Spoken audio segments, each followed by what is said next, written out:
Hello and welcome to another episode of Learning to Live in the Present Moment. My name is Ted Robinson and I'm your host today. Today we're going to be talking about presence, of course, and what life is all about. Does it end when you die? Or is there more? Who are you? Who am I? It's a question that I've been watching and listening to and struggling with and studying for many years now. Who am I? What am I here for? What's this life all about? Is it just to make a living and move on and leave some children behind or a family behind? What is this life about? I was watching Oprah Winfrey's Super Soul Sunday the other day, and she had a Dr. Brian Weiss on, who was the author of a book called Many Lives, Many Masters. And he was pretty much a Columbia-educated doctor of psychology, and life was pretty regular, pretty normal. And the strange part was he had learned hypnosis. And as a hypnotist, he learned that if you had a problem, if your client had a problem, patient had a problem, he would simply bring them into a hypnotic state and then ask them to go back to the time when that problem started. And generally that's called a regression or an age regression, where you simply take them back to the time when they first got spanked or somebody yelled or somebody embarrassed or humiliated them, and you work it out at that level, and as a result of doing that, everything after that gets worked out and reoriented so that it doesn't bother the person anymore.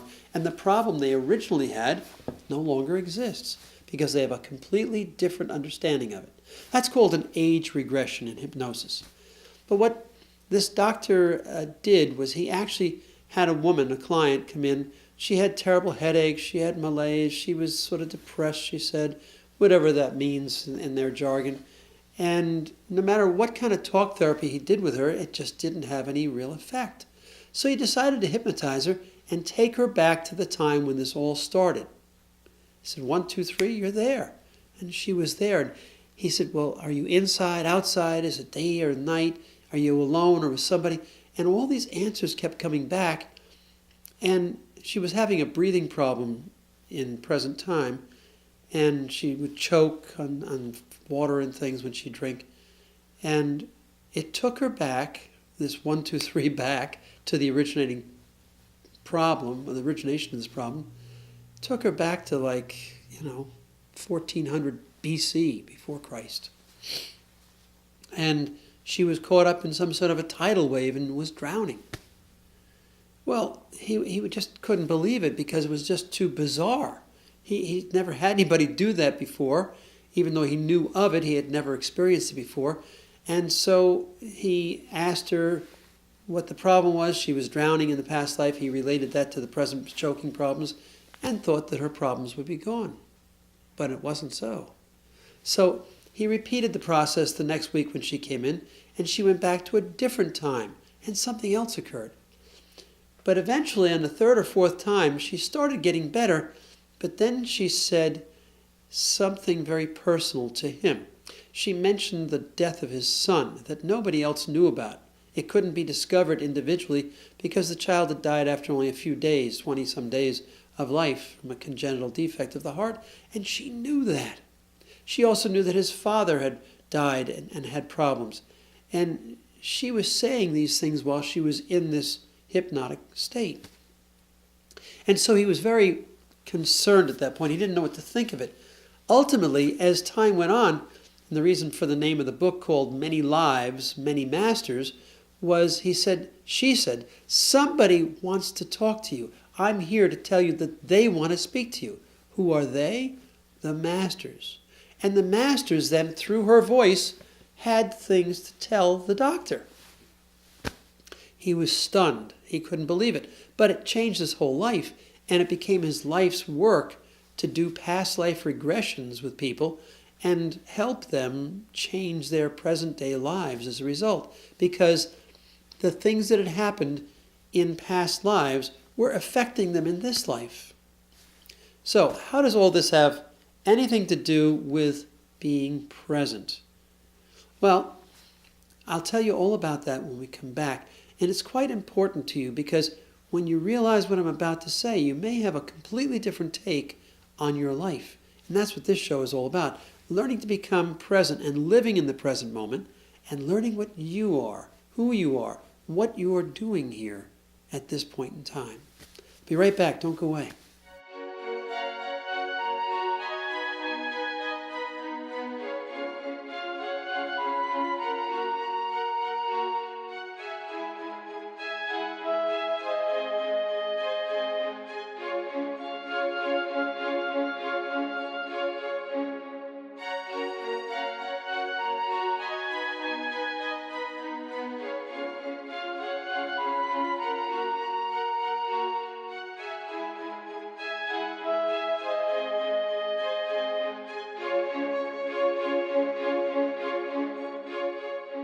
Welcome back.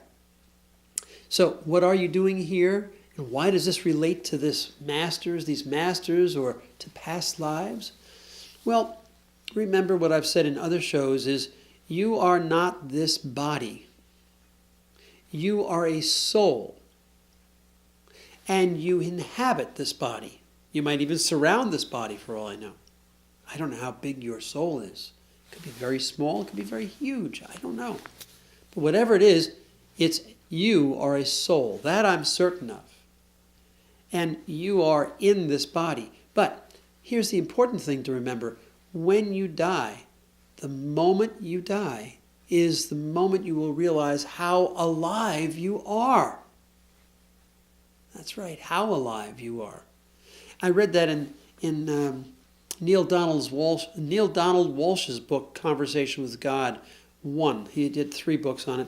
The first book said that the moment you'll realize you're so alive will be the moment of your death, or something to that effect.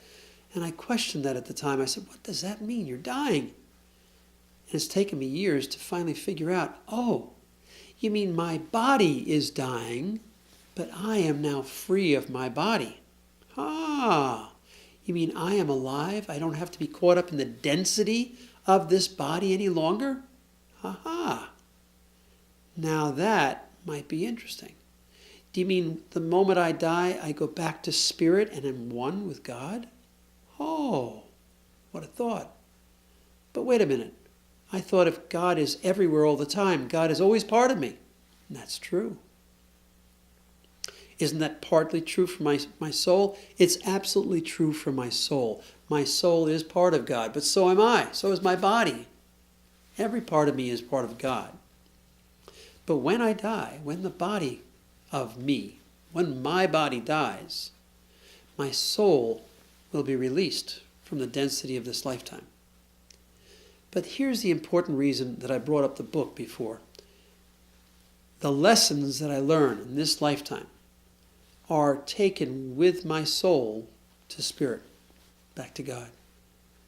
I learn in each experience. You learn from each experience. In fact, your best lessons in life are the ones that were the hardest lessons to learn. The time when the woman you or man you loved dearly broke up with you because of something that you had done. It's a horrifying lesson. The moment you lost somebody in your life, a parent or a child or a loved one, and you just didn't know what to do after that. You lost your fortune, you lost your house, everything was gone in a tidal wave, let's say. But what do you learn from all these things? What do we learn from these experiences here on earth? That's what's important about being here on earth. That's what we're doing here on earth. We are having experiences of every type and nature. We, you and I, everyone is having their own unique experiences here on earth. Why would we do that? Why would we go to the trouble of coming here to earth and taking on and inhabiting these dense bodies of ours in every type and form and shape? Why would we do that? So that we can have experiences and learn from them. Our soul is more and more completed by more and more lessons, more experiences. We learn, we become more and more in our soul. So when Neil Donald Walsh wrote about the little souls sitting up in a cloud in heaven, it's a metaphor. But he's saying, 2 little souls are sitting up there comparing notes in spirit and saying, well, did you experience Happiness? Oh, yes, I had all kinds of happiness. How about sadness? Oh, I had a lot of sadness. How about anger? Oh, I was great at anger. And all the various emotions. And finally, one soul said to the other, well, have you experienced forgiveness? The other one said, forgiveness? No, I never experienced forgiveness. I really want to experience forgiveness. How do you do that? He says, well, we're going to go back down to earth, and I'm going to give you something really bad that you can then forgive me for. How'd you like that idea? She says, that's a great idea. She says, there's only one proviso. When you really need to forgive me the most, that's the moment you'll remember we made this pact in heaven, up in the clouds, in spirit. That's the time when I want you to remember that you and I made this pact eons ago, that I would give you the opportunity to experience forgiveness, and you would then forgive me. Do you get the message here? In other words, we are here to experience things. Forgiveness, anger, hurt, frustration, love, all emotions. Emotions are the language of our subconscious mind, which is direct connection to God. So, if we're here for that purpose, how are we going to do it? Unless we have the experiences that trigger other experiences. So, when we experience hatred and frustration and anger and rage, at some point we'd like to let those go and learn how to forgive. But you can't have anything to forgive unless you had those first emotions. So each time we have an emotion for which we experience life in some new way, we have another opportunity to learn from it. And that's what we're doing here. That's what our soul is doing here on earth. Now, when we die, when the body dies, all these experiences are not lost. We get to take them with us. We get to remember who we were in spirit. But here's the kick. Here's the key. When we choose, and we choose, by the way, to reincarnate into another body, another being, we do it for a particular purpose. In fact, I believe we choose our parents. Sometimes we choose abusive parents so that we can be abused, so we can forgive, so we can have experiences of what it was like if we abused somebody before. These are all karmic experiences. You know, what comes round goes round. What goes round comes round. That's just karma. Simple terms, street terms. But the fact of the matter is, whatever you've done to another, however you've made them feel through your actions, you're going to have the opportunity to have the same experience at the hands of somebody else or that person. So, the idea here is each time we do that, we learn. And we take it with us in our soul. And it's lifetime after lifetime after lifetime after lifetime.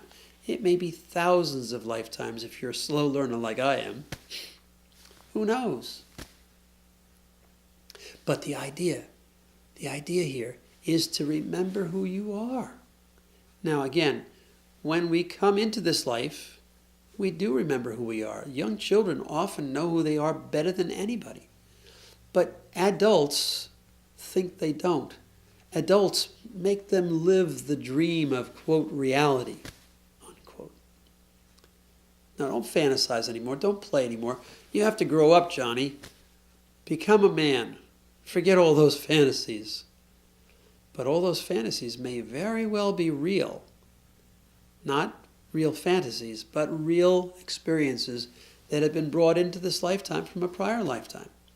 Just like the person who was caught in a tidal wave and then had problems with coughing and choking.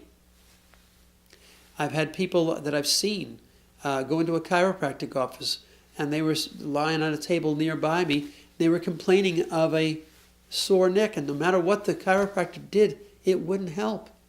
And so he finally had the person visualize, and they went back somehow, and she discovered she had been in a guillotine and had her head chopped off back in the 1500s or 1700s or whenever. Is it true or is it fantasy? I don't know. But I know for a fact that many people have these past life experiences, and when they go back in the past life, they learn something very, very important to them in this lifetime. Because the soul never forgets. The soul has all these experiences with it. And sometimes we access it. Sometimes we go back, especially in a hypnotic state, in what's called a past life regression. You can go back, 1, 2, 3, you're there. And you're there. And it works. I've done that with people where the former wife, she had these terrible oozing sores from poison ivy. I took her and did a past life regression. She didn't know the word apothecary because she was from another country. And she said she went back to 1684. She told me the name of the king. And she said, let me go into an apothecary and find out what I need for the arm, the sores on her arm. She came out, said birch bark, make a potion of birch bark and put it on there. And we did that. We went to a health food store, got out the birch bark, bought some birch bark pills, ground them all up, put them in some olive oil, and put them on. In a day or two, it was all gone. Where'd she get that? In a past life. So you never know where you're going to get what from, when you're going to remember who you really are, or when you're going to use the experiences you've had in a past life. But this life is for the purpose of having experiences, learning from those experiences, evolving your soul further and further. And the best way to do that is in presence, in silence. In silence, many things come to us. Certain times, it's happened to me, past life regressions happen spontaneously just because I was in presence. Bam, there it is. And it was monumental for me. So it can be the same for you. Or you may want to be hypnotized, find out what it is, and see if it has anything to do with this lifetime. You may be very surprised. But all of this intends to show you that you are a soul, happening lifetime after lifetime after lifetime, gathering experiences to your soul, completing and evolving your soul into something far greater, back to what you really, truly always have been. As you remember more and more of that, you realize who you are. And you are everything here. You have the opportunity to be anything you choose. And all these experiences, all these past life experiences, all the experiences from this life, all contribute to the greatness of who you become. And then when you die, you take that with you. When the body dies, you take that with you in your soul to the next lifetime and do it again. Perhaps you'll teach others, perhaps you'll be taught. But whatever it is, however you choose it to be, it will work for you to increase and evolve your soul's purpose in life, which is to be here now, in presence. I hope this has been helpful to you. I hope you realize that you can do this. This is not something that's unique to me. It's not something that to certain people. Everybody has the same capacity to do all of this. Every one of us is a soul. Every one of us has a purpose. And everyone is here to awaken. That's our primary purpose. Our inner purpose of life is to awaken out of the dream that we think our lives are. As you do that, you do it through presence. By becoming present, you awaken in the moment of presence. If you string them along into more and more awakening, more and more awakeness, you will become awakened. And that's a really fine place to be. That's when you really start to remember everything. You start to see more and more of life, more and more of your soul as it exists. And then there's no fear of death. In fact, there's no fear of anything, because you start to realize you're in heaven on earth already. Heaven just descends to earth and you're part of it already. It's just that you couldn't see it before you were present. As you become present, as mastery arises within you, you become part of heaven on earth, and life becomes awfully glorious. So when you die, and your body dies at least, you then can be free of your body and back to spirit, and then come back again and do it again and evolve even further. There is no end. All of life is resurrection. That's the idea. The seasons change, lifetimes change. we remain the same, for we are perfection in our souls. I hope this has been helpful to you. It's been helpful to me just to explain it. I'll see you next time, same place, same time, as we learn to live in the present moment together. Have a wonderful day.